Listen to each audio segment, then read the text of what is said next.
So you've got a locomotive that doesn't work. How do you know it's not the decoders? Stick around and we'll see how to find out.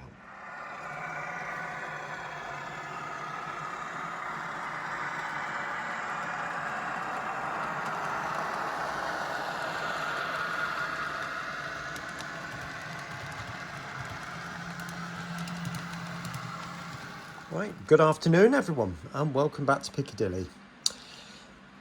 Now, if you've been watching a few of my most recent videos, whether it be on this channel or the 00 gauge channel, if you want to see the 00 gauge channel, either click in the description below or on the I above, which will appear shortly, and there's a link to it there. So you will have discovered that there's been a few issues with different locomotives over the last few weeks.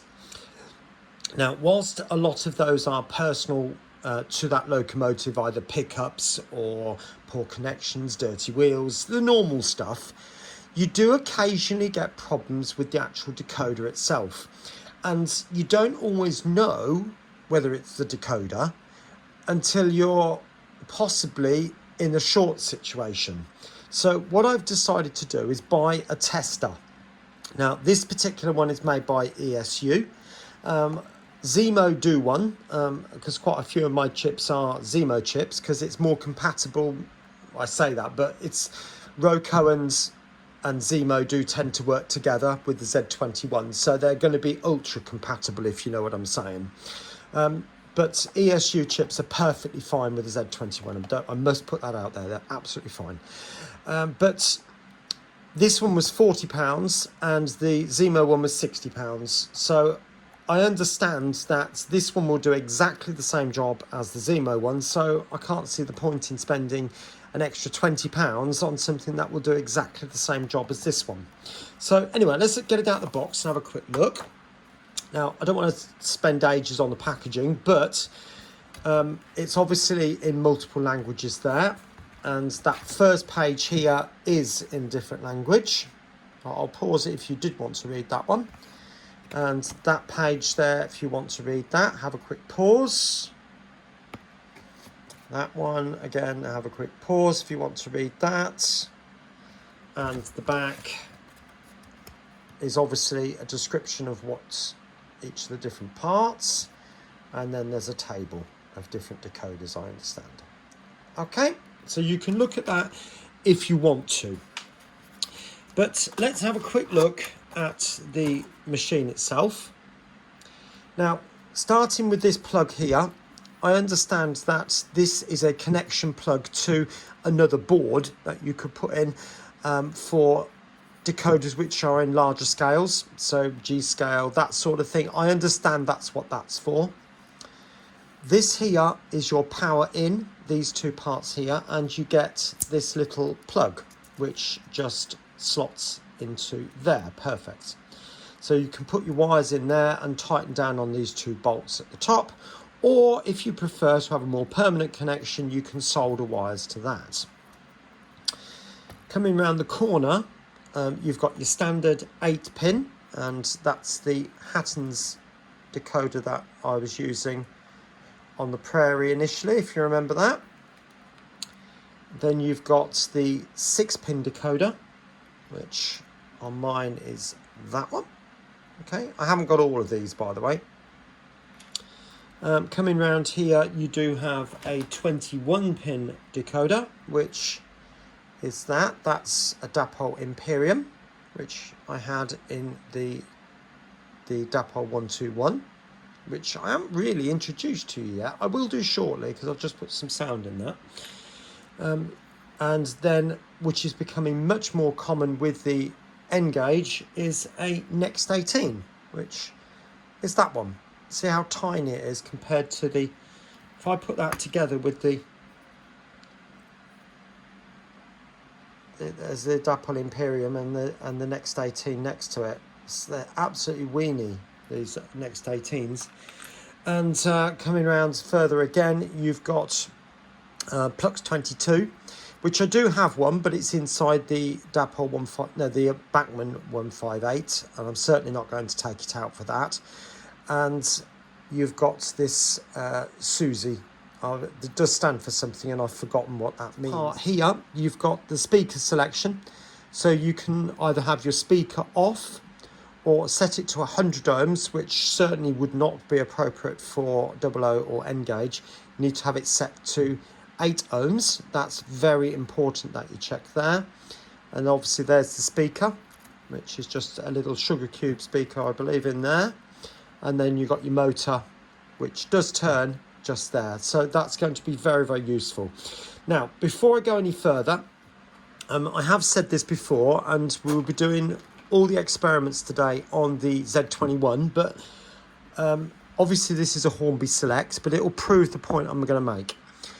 On every controller, and I have this one, I have a Gauge Master Combi for DC control and two Z21s, one for each of the two layouts I've got, because one's upstairs and one's downstairs, so it would be inappropriate to be changing them about. It would be such a nightmare.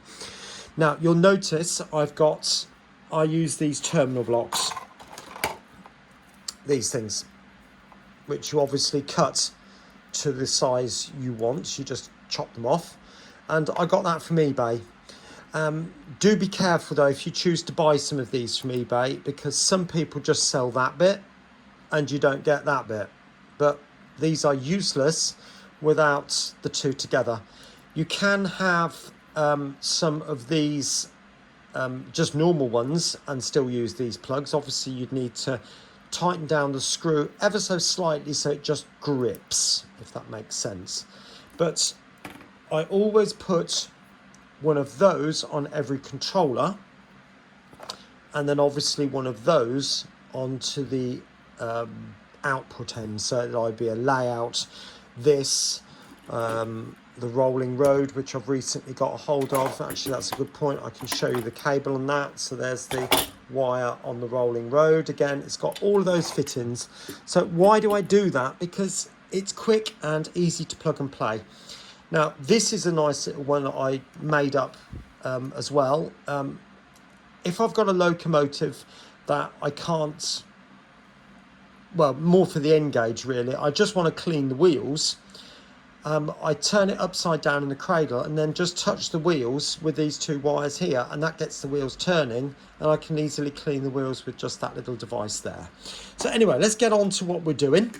So my first job is to connect this up with this type of arrangement. So I'll come back to you in a second with those plugs fitted. Speak to you in a second. Right, so there's my board fitted up with the new plug. That literally took about 2 minutes to do that, and I just cut that off there with a pair of scissors. That was like that, as you could probably see the joint through there. All right, so let's go to the Z21 now and see what these decoders are like. Right, welcome back. Now, before I go any further, I'm going to use this board on its own today, just plugged straight into the Z21, which you can see just there. And this is the wire coming from the Z21. And I'm just going to literally just plug that in there like that. And immediately you can see the two lights come on to show there is track power going into the unit. Now, you can get another device, which I have also just received, but I haven't had any time whatsoever to look at it. That's called a sprog, which is this. Now, so this will enable you to connect your device to the computer, and it will give you a much more in-depth readout to what's happening with the decoder. So that's for another day, and I might do a video on that in a few weeks maybe. We'll see how it goes. But like I said, today we're just using this device on its own to get the idea. Now, the reason for showing you the Z21 is because I want you to notice the blue light. Now, if I was to press stop, the emergency button on the Z21, notice immediately it starts flashing. Now, that flashing light means that you've put in a user stop. So when I press it again, the blue light then goes solid, and then the control is ready for use. If it goes red and starts blinking red, there is a short. Now, if it goes purple, is a fault somewhere down the line, and you've got to clear that before it will go any further. In which case, it's usually switch it on, switch it back on again, or switch it off, switch it back on again. Or there might be a fault somewhere in the system with a device which is connected to the system, in which case you'd have to go through. But that's not what today's video is about. Now, let's connect up some of these decoders. So first of all, I'm going to connect up the Hatton's 8-pin. Now, as far as I'm aware, this is working perfectly, but it will give the idea. So I'm going to plug that into there. In fact, what I'm going to do first of all is just break that, because I don't want to short out as I'm connecting the decoders. So pushing that in there, and then reconnect that like that. On my Z21, I've created a test loco, which is number 3, but it has all the different functions in if I choose to use them. Okay, so function 0 is usually lights, and you can see that we have got RL come up on the board just there, which means rear lights. So if I press the reverse here, you'll notice that it's gone to front lights. So white lights, front lights, and rear lights. Okay, so that's working. Now let's go to function 1. Right, so function 1 is working okay. Function 2. Let's try and move the locomotive now. Bring the board closer. Hopefully you can see that's moving, so that's all right. And we've got a light on there to indicate that's moving, so stop it. And that stopped quite quickly. And the light has just gone out. Does it work the other way? Let's move on and power up again. And you'll notice this time we've got the light going in the other direction. Lights lit up here. And I don't know whether you can see that is moving, but I promise you it is. You hopefully might even be able to hear the whirring of the motor there. This one has caused a few problems. You might see that it's got some bits burnt, indicating that this chip has had it. So let's plug it in. Now these old Bachmann chips, they weren't very good in the day, and it was always a bit of a challenge. Now I understand that if there's a problem with the decoder, all the lights will come on, but we'll find out, won't we? Watch the Z21 as I do this, because if there's a problem, it will go red. Okay. Now no, I thought I smelt something then, but everything seems to be okay at the moment. The Z21 isn't registering a fault. It's still got the blue light just there, if you notice. So what I am going to do is go into programming, and I'm going to reset this decoder. So I'm going to go into programming track, because that's effectively what it would be. And I'm going to change it to 8. And I'm going to put that to 8 and reset the decoder.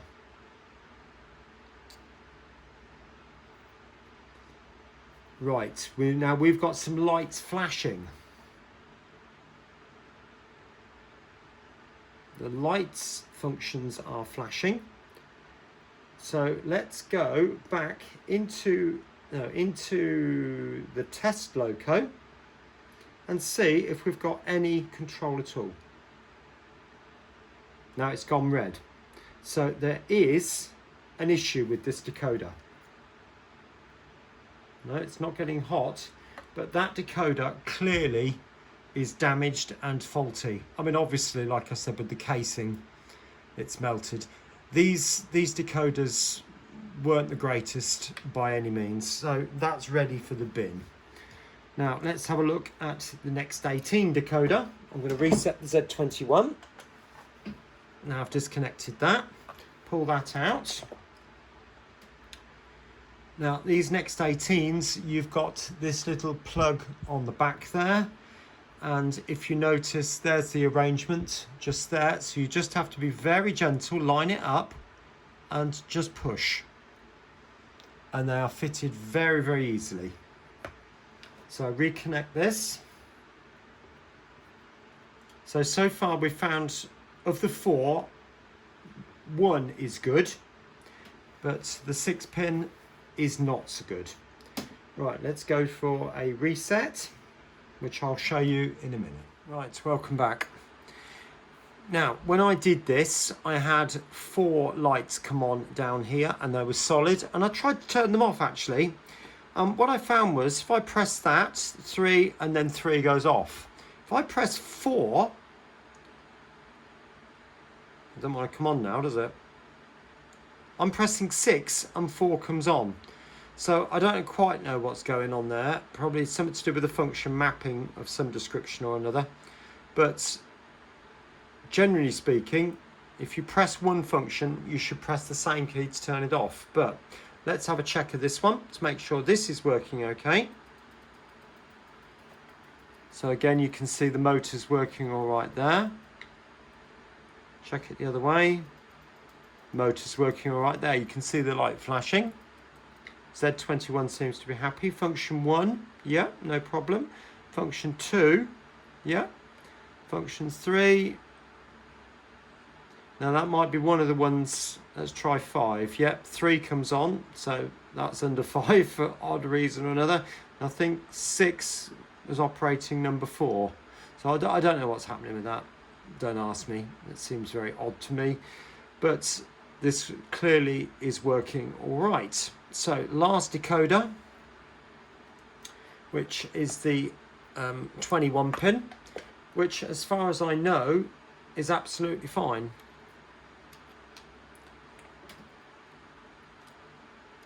So I'm literally just going to line up. Oops, one of the pins appears to be a little on the bent side there, so I'm literally just going to put the fingernail in there and just pull that back slightly.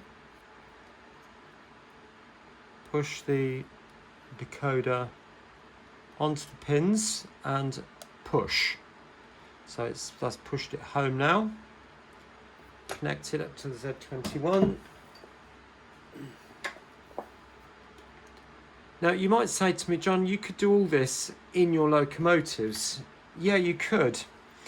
But the only problem being is that if there is a fault, it supposedly could connect or affect not only that particular locomotive, but other locomotives on the track.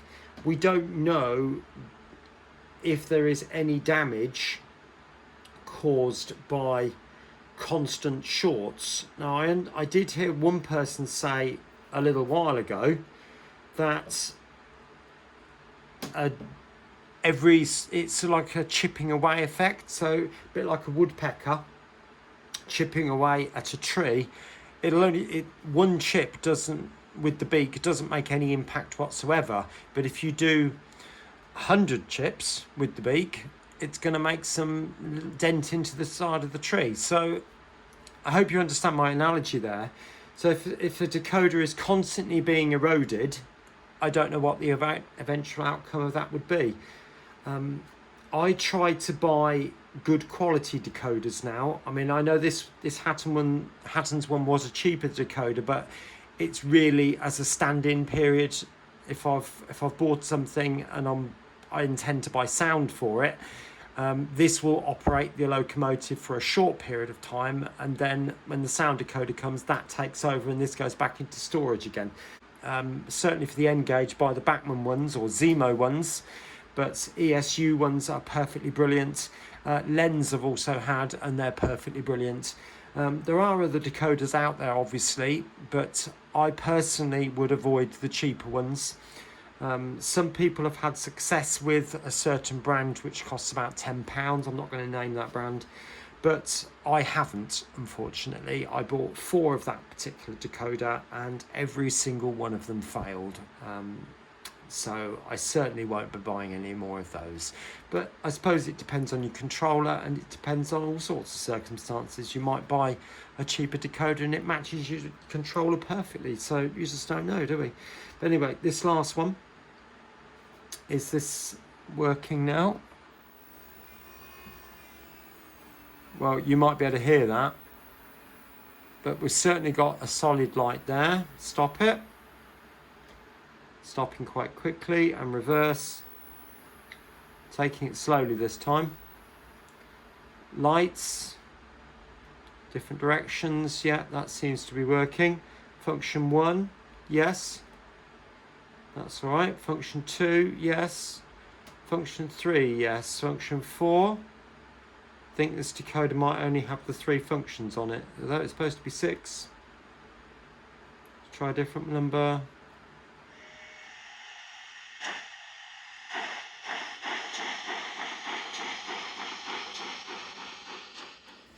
So what do I reckon to this then?